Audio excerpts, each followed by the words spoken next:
Selingan Demak. Pertengkaran tentang pergantian kekuasaan. Mengenai pergantian Raja Bajang Babat Tanah Jawi memberitakan sebagai berikut. Setelah Sultan meninggalkan dan dimakamkan di Butuh, sanak saudara, keluarga, dan para bupati berkumpul di ruangan dalam keraton. Sunan Kudus dan Senopati juga turut hadir. Soal yang dibicarakan ialah siapa di antara para putra akan menggantikan kedudukan ayah yang sudah meninggal itu. Para bupati memilih Pangeran Benowo, tetapi Sunan Kudus memilih seorang menantu, Adipati Demak yang kawin dengan kakak perempuan Pangeran Benowo. Adapun Benowo harus menjadi Adipati Jipang saja. Pada saat Senopati ingin menyanggah, pamannya menyuruh agar diam saja. Dengan demikian, kehendak Sunan Kudus terpenuhi oleh Benowo dengan hati yang jengkel, harus pindah ke Jipang. Senopati pulang dan mengikuti nasihat pamannya agar tidak campur tangan dalam urusan apapun. Ia berdoa dan memberi sedekah bagi roh Sultan. Dalam serat kanda, kisah itu dimuat dengan agak sederhana. Sunan Kudus dipanggil oleh raja yang akan meninggal itu. Sunan Kudus bertindak menurut kemauannya sendiri karena merasa berkuasa. Memberikan pidato di depan rakyatnya lalu mengumumkan begitu saja keputusan-keputusannya, yakni Kesultanan Pajang untuk menantu tertua Sri Baginda, Adipati Demak, sedangkan Jipang untuk Pangeran Benowo. Setelah itu ia kembali ke Kudus dan selanjutnya hampir tidak ada berita lagi tentang dirinya. Senopati dan paman juga pulang setelah sang paman mengucapkan kata-kata yang tidak enak. Orang lebih sibuk dengan pembagian warisan daripada selamatan untuk yang meninggal. Walaupun Senopati telah mengakhiri pemerintahan Raja Bajang Adiwijaya, ia belum memegang kekuasaan tertinggi. Hal ini sebenarnya jelas tercatat dalam kronik-kronik resmi. Pengaruh daerah pesisir yang tercermin dalam diri Tumenggung Tuban dan Tumenggung Demak kuat sekali tertanam di Istana Pajang. Kemudian bertambah kuat lagi dengan kedatangan Sunan Kudus yang terkenal itu. Seseorang pemimpin rohani yang sangat berpengaruh. Menurut Serat Kondo, bahkan menjelang saat terakhir Sultan, ia masih dipanggil ke Pajang dan tiba di sana tepat sebelum meninggalnya sang raja. Betapa besar kewibawaan tokoh ini terlihat dengan sangat jelas pada Serat Kanda. Ia bertindak sebagai diktator. Apakah lawannya? Sunan Kalijaga sudah meninggal. Dialah yang boleh dianggap membawa suara daerah pesisir. Jadi dalam diri tokoh ini Senopati melihat dirinya seperti dihadapkan pada perlawanan daerah pesisir yang mendesaknya pada sudut defensif. Sang penguasa Mataram yang selalu ingin bertindak cepat itu juga hendak melawan kekuatan yang baru dan berbahaya ini. Tetapi pamannya yang bijaksana mencegah dan mendorongnya agar sementara waktu berada di latar belakang saja. Dengan demikian, Adipati Pajang bisa bergerak dengan leluasa untuk kepentingan dirinya secara licik kedua calon pewaris tahta Pajang yang lain. Senopati dan Benowo dipisahkan, yang satu di pedalaman Mataram, yang lain di daerah pesisir Jipang, yang ketika itu merupakan daerah perbatasan setelah Surabaya membelot. Jelas sekali dari kisah ini bahwa peran keturunan Demak ternyata sama sekali belum hilang. Bahkan di bawah pimpinan Kudus, keturunan Demak ini ingin meraih kembali tampuk pimpinan. Tetapi ini merupakan suatu ciri khas, tidak lagi melalui Demak yang keramat itu, melainkan melalui ibu kota pedalaman Pajang, dan berdasarkan perkawinannya dengan putri Sultan Pajang. Jadi titik berat politik Jawa berpindah untuk selama-lamanya dari daerah pesisir ke daerah pedalaman. Sementara itu, permainan politik di Pajang rupanya telah mengabaikan upacara pemakaman resmi.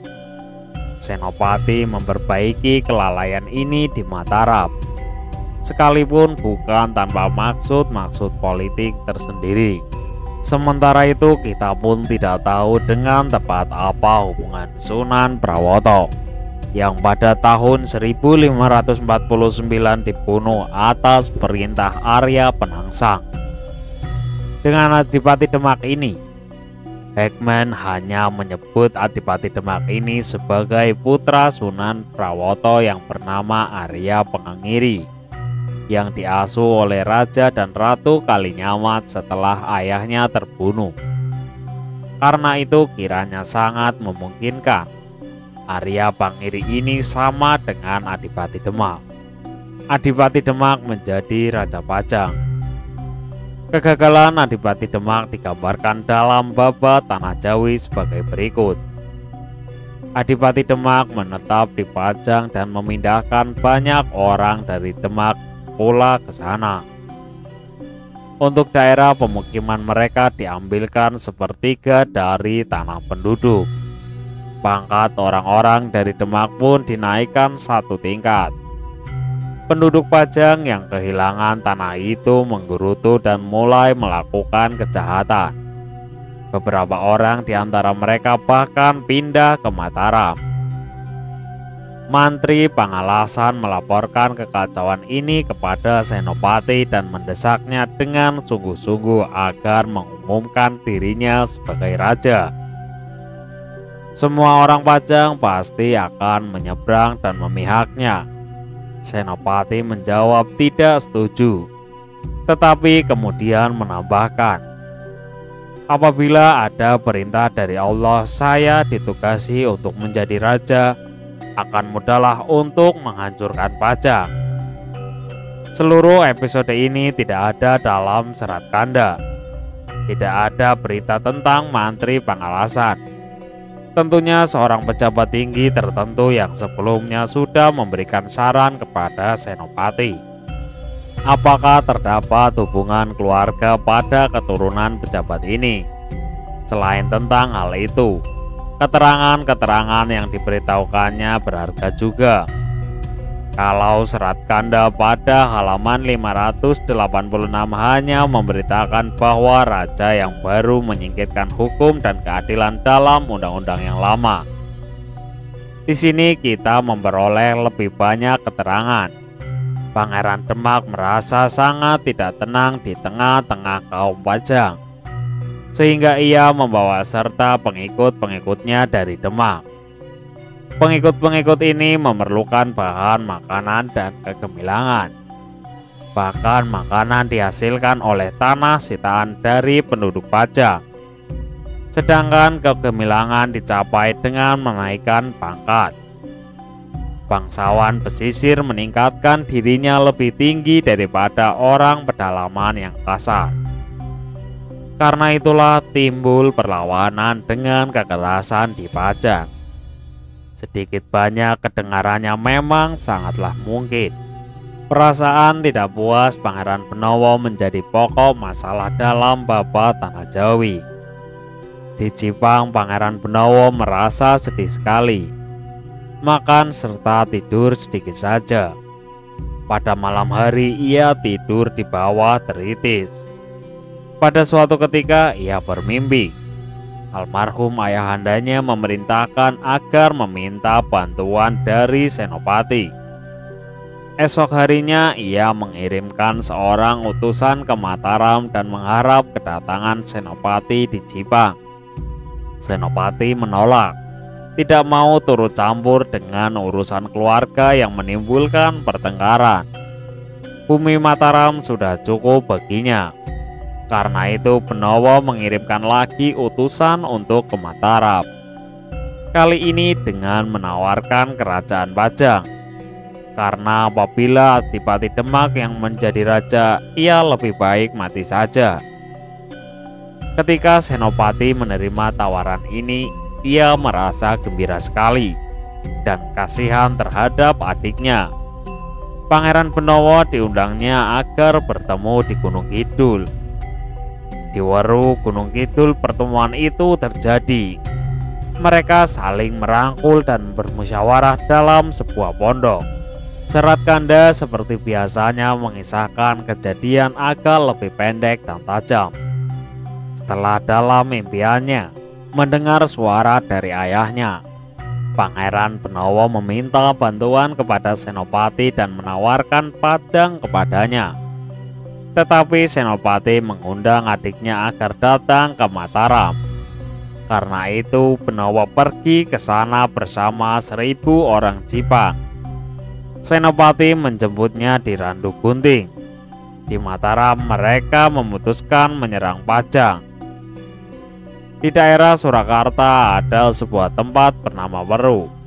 Jalan melalui Gunung Kidul lebih baik keadaannya daripada yang melalui Randu Gunting, yang terletak di Prambanan, tempat perbatasan resmi antara Pajang dan Mataram. Selain itu, Baba Tanah Jawi pun memberi gambaran yang lebih dapat diterima. Misalnya mengenai penolakan Senopati yang amat cerdik itu. Pada permintaannya Benowo yang pertama, dan kemudian setelah segala keinginannya terpenuhi dengan seketika menerimanya pada permintaan Benowo yang kedua. Kedudukan Benowo yang tidak baik dimanfaatkan dengan sangat baik oleh Senopati untuk keuntungannya diri sendiri. Senopati dan Benowo merebut Pajang. Perebutan Pajang yang kedua dikisahkan oleh Bapa Tanah Jawi sebagai berikut. Ketika prajurit-prajurit Pajang mendengar bahwa Pangeran Benowo hendak menyerang Pajang, mereka menyeberang ke semua ke pihaknya. Sehingga Adipati Demak hanya mempunyai pengikut-pengikut yang dibawanya dari Demak. Penyeberangan ini menimbulkan kesan pada Senopati dan Benowo bahwa perebutan Pajang akan terjadi dengan mudah. Dan Senopati mengusulkan agar mulai menyerang keesokan harinya. Benowo dengan orang-orang Pajang yang telah menyeberang akan menyerang dari arah timur.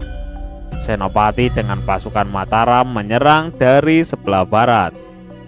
Tentara Adipati Demak terdiri dari orang-orang Demak dan para budak. Para budak inilah adalah orang-orang Bali, Bugis, dan Makassar yang telah dibeli. Mereka diberitahu akan melawan pasukan Senopati dengan peluru emas dan perak. Budak-budak ditempatkan di atas tembok pertahanan. Prajurit-prajurit lain di halaman. Pertempuran dimulai dengan tembakan-tembakan senapan yang seru dari pihak Pajang. Senopati yang duduk di atas kuda berwarna keemasan. Bratayuda tidak terluka sama sekali. Para makhluk halus juga turut serta berperang. Dengan cerdik Senopati menjanjikan kemerdekaan kepada para budak Demak, sehingga mereka meninggalkan pasukannya. Kiai Gedong, seorang mantri Pajang yang berpihak pada Mataram, berhasil mendobrak pintu barat sekalipun ada perlawanan dari orang-orang Demak. Demikianlah Senopati masuk, lalu mengucapkan janji kepada Kiai Gedong. Mantri ini berjuang lagi tetapi akhirnya gugur di alun-alun.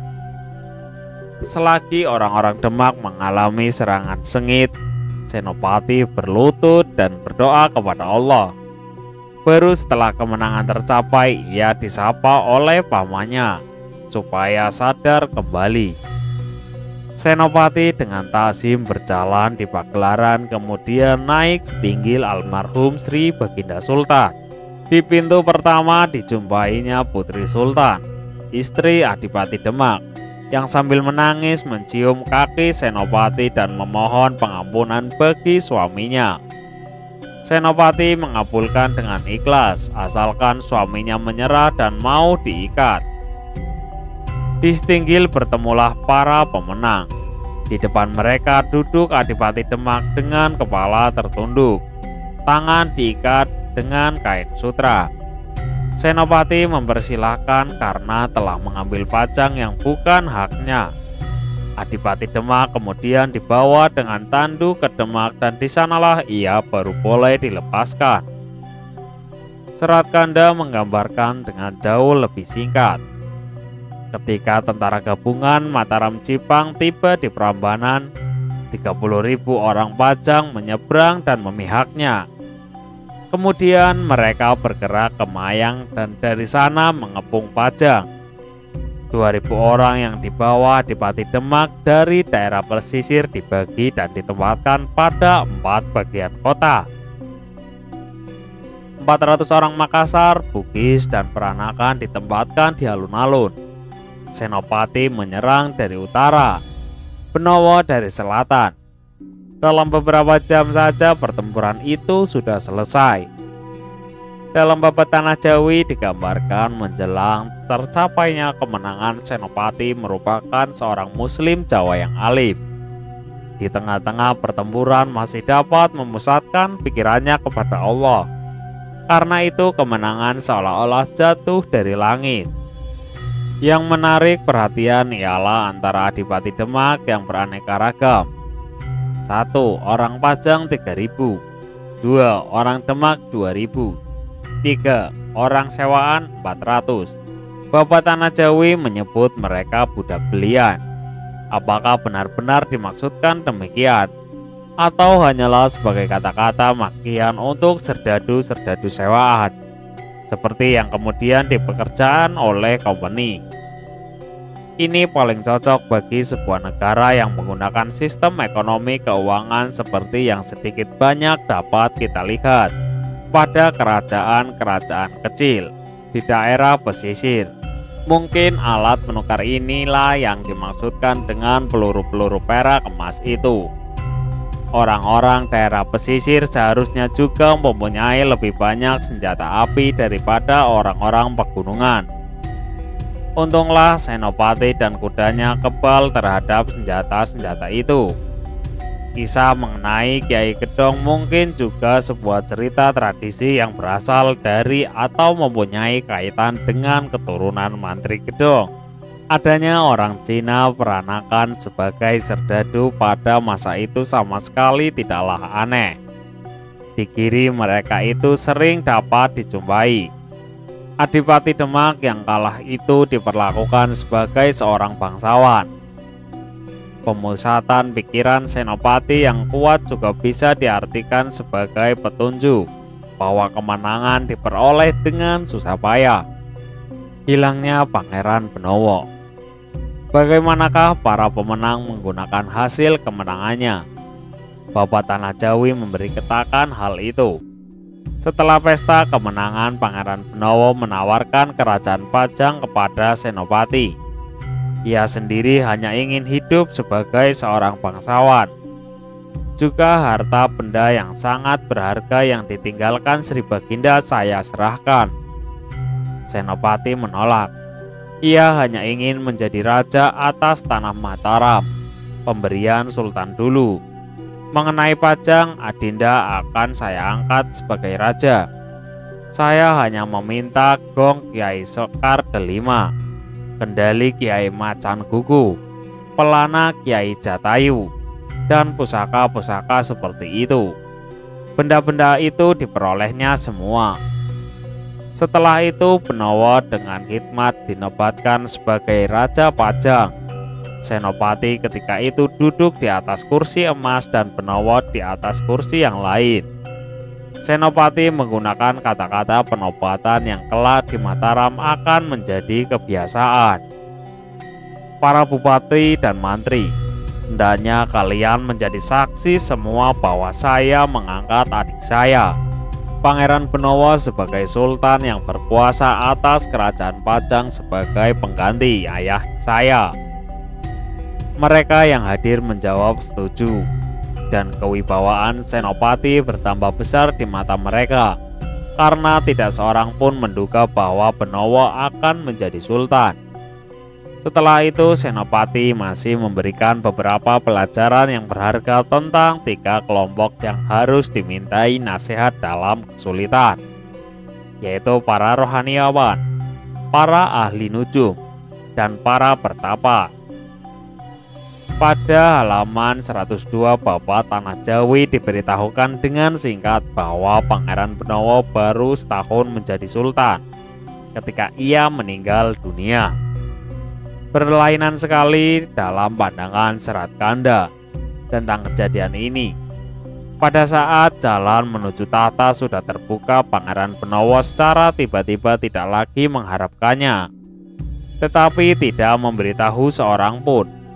Secara diam-diam ia pergi ke sungai dan membiarkan dirinya terhanyut sampai di Sidayu. Dari sana perjalanan dilanjutkan melalui darat ke arah barat sampai Parakan Kendal. Di dalam gua Gunung Kukulan ia menghabiskan waktunya dengan berpuasa dan berdoa. Setelah menyelesaikan tapanya, ia mengangkat dirinya sebagai wali, membangun dalem di Parakan, dan semenjak itu oleh penduduk disebut Susuhunan Parakan. Senopati yang kehilangan adiknya mencucurkan air mata. Apakah orang keramat dari Parakan itu dapat disamakan dengan Pangeran Benowo haruslah diragukan.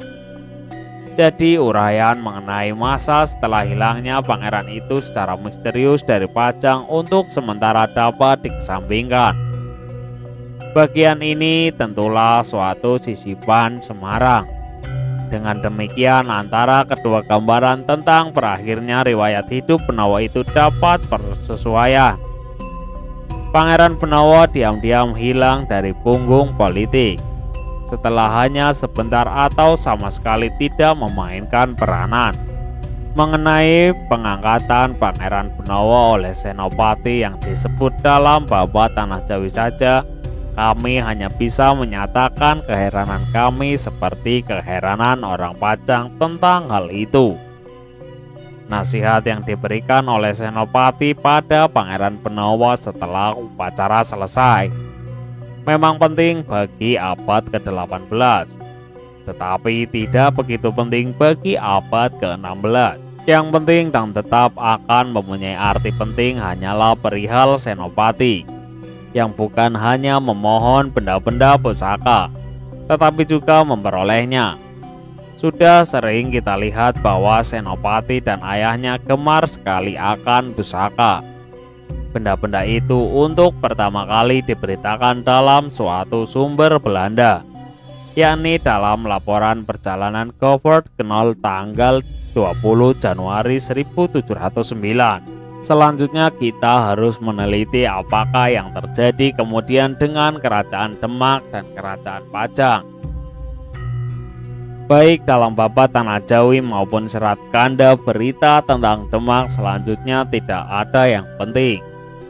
Hanya dalam babat Sangkala memberitakan kejadian 1510 Jawa atau 1588 Masehi, rusake Nagri Demak, salungane dipati tilar projo, angambang ing Sagoro.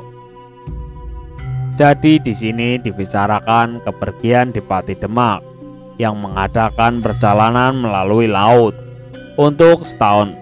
Itu juga babat Memana memberikan berita yang singkat dan tegas.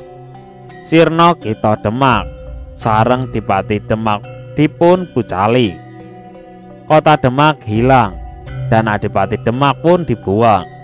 Raffles memuat pada tahun 1510 Jawa atau 1588 Masehi. Hancurnya Demak ketika para pemimpin dan rakyat naik kapal dan pergi berlayar. Hanya Hackman yang jarang tanpa salah menentukan peristiwa ini pada tahun 1590 Masehi. Apabila tahun 1588 Masehi ini benar, maka hancurnya Demak terjadi agak cepat setelah petualangan Demak di Pajang. Karena bagaimanapun penghancuran Demak ini terjadi paling sedikit beberapa tahun sebelum kedatangan orang Belanda. Mereka diberitakan Dauma merupakan sebuah kota dengan tembok yang sangat kuat. Di sana kaisar tersebut, yaitu dari Mataram, masih dipandang sebagai raja. Jadi seorang raja Demak yang merdeka sudah lama tidak ada lagi. Orang Mataram yang ketika itu tanpa mengalami kemunduran sebentar masih berkuasa di sana, mungkin malah sejak beberapa tahun sebelumnya. Di antara mereka yang harus melarikan diri dari Demak terdapat seorang yang bernama Pangeran Mas, yang pada tanggal 1 Juli 1596 muncul di Banten. Orang Portugis menamakannya Raja di Auma atau Raja Demak, sehingga ia berbagaimanapun harusnya termasuk dinasti Demak. Menurut sejarah Banten, ia adalah anggota dari keluarga Sultan Demak. Sebelum tiba di Banten, ia sudah mengunjungi banyak daerah. Orang Portugis bahkan memandangnya sebagai kaisar, karena ayahnya memerintah atas kebanyakan raja di Jawa. Jadi mungkin ia salah satu seorang putra Tenggono, mungkin juga putra Adipati Demak. Kemungkinan ialah putra Adipati Demak dianggap paling benar, karena ia pernah tinggal lama di Malaka, jajahan Portugal, dan berbaik hati kepada orang Portugis. Maka raja-raja Jawa tidak mau lagi mengakuinya. Walaupun demikian, di mana-mana ia masih diterima dengan baik dan terhormat. Dan raja-raja pun bila berbicara dengannya selalu bersikap hormat. Dengan ditemani kedua putranya, seorang diantaranya berusia 20 tahun. Ia mengunjungi kapal-kapal Belanda yang dipimpin oleh Holtman de Keyser. Juga orang Inggris mengenalnya Residen Scott di Banten menamakannya Kaisar Demak dan bercerita bahwa ia sewaktu berlayar dari Banten ke suatu kota pantai lain pada bulan November 1604 dibunuh dengan sebuah keris oleh Sarah, seorang putranya di tempat tidur. Konon ia tidak beberapa lama sebelumnya karena kelalimannya diturunkan oleh raja-raja di sekelilingnya. Apakah orang lalim yang dimaksudkannya itu adalah ayahnya? Kalau begitu, ayah Pangeran Mas ini mungkin sama dengan Adipati Demak, yang oleh Hekmen dinamakan Arya Pangiri, dan sebagai sultan di Pajang pernah menguasai seluruh Jawa. Masa lama orang ini terdiam di Malaka terletak, menurut kami, antara tahun 1588 dan 1596. Karena itu perebutan dan kehancuran Demak yang terjadi sebelum ia tinggal di Malaka tentunya tidak jauh dari tahun 1588. Tetapi mengapa Baba Tanah Jawi dan Serat Kanda sama sekali membisu tentang jatuhnya Demak? Pertanyaan ini dapat dijawab dengan dua cara. Pertama, karena malu tentang penyerangan atas Demak yang keramat itu. Maka sejarah yang pahit ini hendak dilalui begitu saja. Yang kedua, kemungkinan Demak direbut bukan oleh Senopati Mataram, melainkan oleh seorang keluarganya, Adipati Pragola I dari Pati. Dengan demikian, peristiwa itu secara otomatis ada di luar lapangan kronik-kronik resmi. Satu-satunya petunjuk kronologis yang mungkin dapat diperoleh dalam Baba Tanah Jawi ialah fakta bahwa pemimpin Demak yang sangat turut serta dengan ekspedisi terhadap Giri masih bergelar Adipati. Sedangkan orang yang turut serta dengan ekspedisi ke Kediri pada tahun 1591 hanya disebut sebagai Bupati. Maka tahun 1590 dapat diperkirakan sebagai tahun jatuhnya Kerajaan Demak Pajang sampai jatuhnya pada tahun 1617. Baba Tanah Jawi mengisahkan kematian Pangeran Benowo tidak lama setelah ia dikukuhkan sebagai Sultan di Pajang oleh temannya Senopati. Pangeran Benawa selama 1 tahun saja menjadi sultan, lalu ia meninggal. Penggantinya ialah adik Senopati, Pangeran Gagak Baning, yang hanya menjadi Adipati Pajang. Karena pemerintahannya yang kuat, semua penduduk Pajang patuh padanya. Tetapi ia tidak mau lagi tinggal di keraton yang lama dan pindah ke arah timur.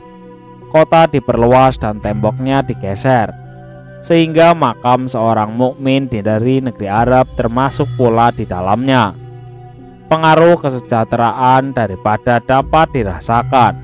Kota Pajang sekarang berbentuk persegi. Tidak lama sesudah itu Pangeran Gagak Baning meninggal dan digantikannya oleh putranya Pangeran Pajang. Serat Kanda memberikan gambaran yang agak berlainan. Setelah Pangeran Benawa mengundurkan diri secara sukarela dan menjadi petapa, segera setelah jatuhnya Pajang muncullah adik Senopati, Raden Tompe sebagai Pangeran Gagak Baning, Adipati Pajang. Di bawah pemerintahannya istana dibongkar dan dibangunlah yang baru, tetapi dengan selera yang lain, di sebelah barat yang lama, sehingga makam sultan yang sudah meninggal itu termasuk di dalam ibu kota yang baru ini. Pangeran Gagak Baning memerintah selama 3 tahun saja, kemudian beliau meninggal. Untuk menggantikannya diangkat sebagai bupati satu-satunya putra yang ditinggalkan Pangeran Benawa. Ketika ia meninggal di Parakan berusia 13 tahun, dengan nama ayah yang sudah meninggal itu, Pangeran Benawa. Gambaran ketiga kita temukan dalam karya J. Hackman, Gesis Denis. Setelah Benawa mengundurkan diri secara sukarela, diangkatlah saudaranya, Gajah Bumi sebagai pemimpin atas Pajang.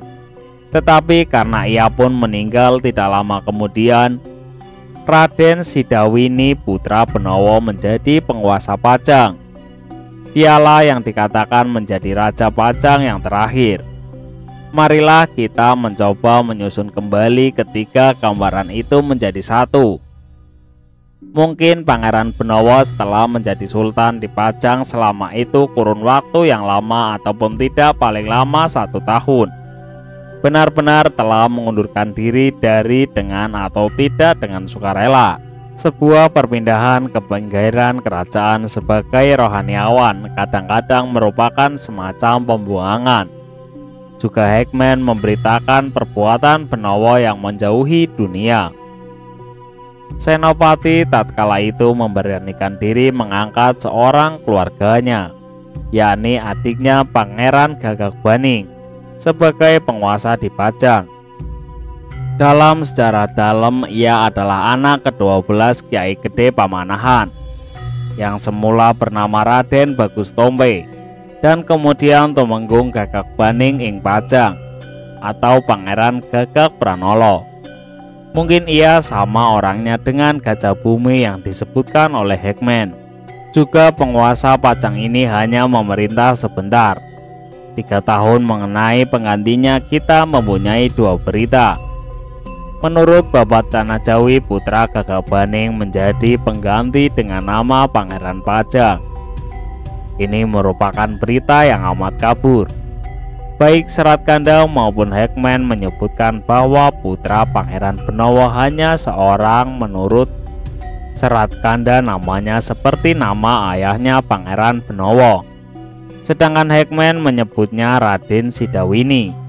Perbedaan ini dapat kita selesaikan dengan menerima anggapan bahwa nama Raden Sidawini itu gelar semasa mudanya, dan kemudian menggunakan nama ayahnya setelah diangkat sebagai raja. Dengan demikian kita peroleh perkiraan daftar penguasa Pajang sebagai berikut. Pangeran Benawa pada tahun 1587 sampai dengan 1588. Pangeran Gagak Baning pada tahun 1588 sampai 1591. Raden Sidawini Pangeran Benawa atau putranya pada tahun 1591 sampai 1617. dalam masa pemerintahan penguasa yang kedua, jadi antara 1588 dan 1591, dikatakan telah terjadi perubahan besar pada bentuk keraton Pajang. Bapak Tanah Jawi menyebutkan pemindahan keraton ke arah timur yang menggeserkan tembok-tembok kota sedemikian jauh sehingga menempatkan makam seorang mukmin Arab di dalamnya. Serat Kanda memberitakan pembaruan seluruhnya di sebelah barat keraton lama sehingga makam sultan yang lama terletak di dalamnya. Bagaimanapun telah terjadi pembongkaran dan pembangunan kembali secara besar-besaran yang membuat kita harus memilih antara pergeseran ke barat dan ke timur. Pergeseran ke timur kiranya tidak mungkin karena langsung perbatasan dengan Sungai Lawiyan dan Masjid Makam Ngenis. Pergeseran ke barat lebih dapat diterima karena dengan demikian kawasan Makam Aji terletak di dalam atau dekat sekali dengan keraton baru. Di Makam Aji menurut Dr. Purwacaraka mungkin terletak makam Sultan Lama Pajang sehingga bisa sesuai dengan gambaran dalam Serat Kanda. Tetapi makam seorang mukmin Arab dan dipindahkan ke barat harus disingkirkan. Mengenai bentuknya yang persegi, selama tidak diadakan penggalian yang teliti hal itu tidak dapat diketahui. Tetapi bentuk itu menjadi ciri khas bagi Keraton Pleret yang kemudian pada tahun 1647 sampai 1677 pengangkatan Senopati sebagai Panembahan. Mengenai gelar baru Senopati telah kalahkan Adipati Demak, Bapak Tanah Jawi melaporkan secara singkat. Sesuai penobatan Pangeran Benowo sebagai Sultan, Senopati pulang dan bertindak sebagai Sultan Mataram. Tetapi ia tidak dipanggil demikian. Rakyat hanya menamakannya Panembahan Senopati. Setelah itu dilaporkan soal pengangkatan para anggota keluarganya. Serat Kanda memberitakan bahwa Senopati pada hari ke-8 setelah tiba di Mataram diangkat oleh rakyatnya sebagai Panembahan dengan tetap memakai nama lain yang sama, Senopati Ingalogo. Upacara ini berlangsung di Pasebahan, di tengah-tengah seluruh keluarganya, dan Kiai Jurumartani duduk di depannya. Kesulitan terdapat begitu banyak, ketidakpastian mengenai gelar-gelar Jawa pada abad ke-16. Panembahan diselingi dengan pangeran. Baru terdapat dengan pasti pada masa Sultan Agung, tetapi mungkin juga sudah ada pada sebelumnya. Lagi pula kenaikan pangkat satu tingkat pada saat kemenangan bisa saja diterima. Senopati juga hampir memakai gelar Raja Pajang, yakni Sultan. Tetapi kita tahu bahwa ia mungkin tidak pernah dinamakan Sultan, sehingga akan sulitlah pula bagi Senopati untuk membanggakan diri dengan gelar itu. Kami sudah membicarakan masalah ini di tempat lain, serta menarik kesimpulan bahwa apa yang disebut Sultan Pajang itu sesungguhnya tidak lebih dari Pangeran Adipati, sedangkan Senopati mungkin disebut Pangeran Ingalogo. Suatu pengangkatan raja biasanya disertai kenaikan tingkat bagi anggota keluarganya, saudara-saudaranya dan putra-putranya, juga bagi patihnya. Beberapa pengangkatan yang disebut di sini yang patut dilihat lebih lanjut, yakni pengangkatan Pangeran Singasari, Pangeran Puger, dan Pangeran Jumina. Dengan Jumina dimaksudkan di Blitar. Dengan demikian kita memperoleh nama 3 daerah yang satu sama lain berhubungan. Tetapi yang tidak begitu berarti sehingga orang bertanya mengapa pangeran-pangeran terkemuka itu dinamakan justru menurut daerah-daerah yang pada abad ke-17 penduduknya langka sekali.